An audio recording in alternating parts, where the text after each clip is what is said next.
When a child is born, the child has two needs. The first need is for attachment. And attachment is contact, connection, love.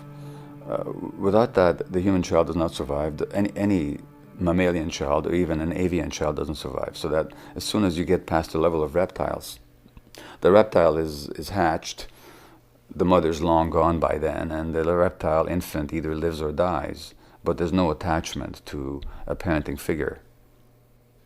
As soon as you get to the level of birds now, the baby bird has to have an attachment with the parents. The parents have to be attached to the baby. Otherwise, the infant simply does not survive.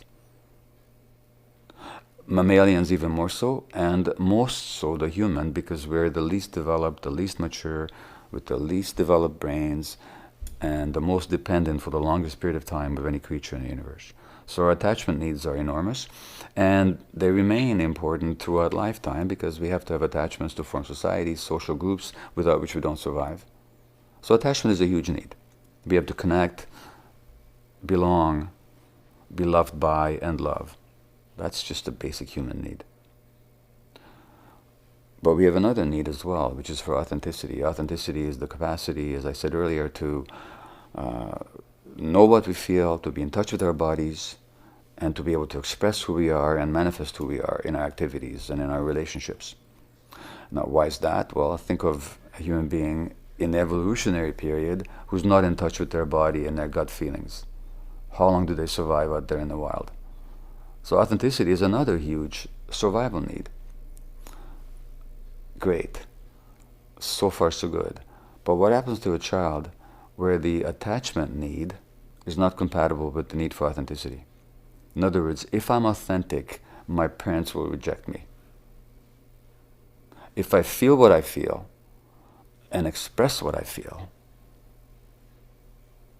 and insist on my own truth, my parents can't handle it.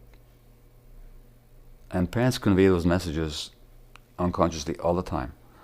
Not because they mean to, not because they don't love the child, not because they're not trying to do their best, but because they themselves are suppressed, or traumatized, or hurt, or stressed. So I convey that message many times to my children, believe me, without any conscious desire to do so. In fact, it was the very opposite of what I wished to convey. But that they're not acceptable the way they are, with their emotions the way they are, that's the message my kids got when they were small. And most children get that in our society. Now, what does the child do with that? Well, if I give up my attachment for the sake of authenticity, I lose my relationships on which my life depends. Therefore, there's no question. What becomes suppressed is our authenticity, our emotions. And then we become 25 and 30 or 35, 40, and we don't know who we are. And somebody asks us, what do you feel? You say, I have no idea. And how many times we've all had the experience of having an inkling of a strong gut feeling, but we're ignoring it and we get into trouble? Well, that tells us what happened. What happened was that at some point we found out that it was too costly for our attachment relationships to be in touch with our gut feelings. So then it becomes our first, not our first nature, but our second nature, to suppress our feelings, to lose touch with ourselves, and to suppress our gut feelings. And then we pay the cost later on in the form of addictions, mental illness, or any range of physical illnesses. But it all began with this tragic conflict that children should never be confronted with, but are all the time, between authenticity on the one hand and attachment on the other.